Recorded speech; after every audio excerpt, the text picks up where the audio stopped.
আল্লাহ ডাক দিয়ে কিও তোমার আমল নামার দিন নামাজ টামাজ দেখতাছি না ঘটনা কিতা কবে যে আল্লাহ পড়ছি তো না হলে ইমাম সাহেব জিগান আমি যে নামাজ পড়ছি না হলে ইমাম সাহেব জিগান ইমাম সাহেবতে আবার চোখ টিপ দেয় দেশি মুরগা দিয়ে আছে ভাত খাওয়াইলাম সিটার কার মানে ফেনাওয়ালা ফহির সুবা দিয়া তোরা বুটবুটি চড়াইলাম যেত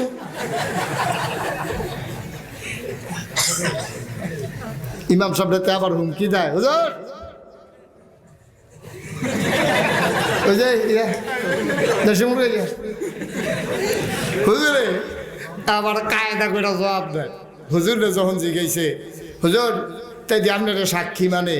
ঘটনা কি হুজুরে কায়দা করে আমি তো আল্লাহ আকবার কইয়া নিয়ত বেঞ্জালেছি ফিসি দিয়ে আইসে নি কইতাম পারতাম না সালা হুজুর তো দাওয়ার ঠিক না হলে কায়দা করে জবাব দেয় আমি তো নিয়ত বেঞ্জালেছি সামনের ভাই ফিসি দিয়ে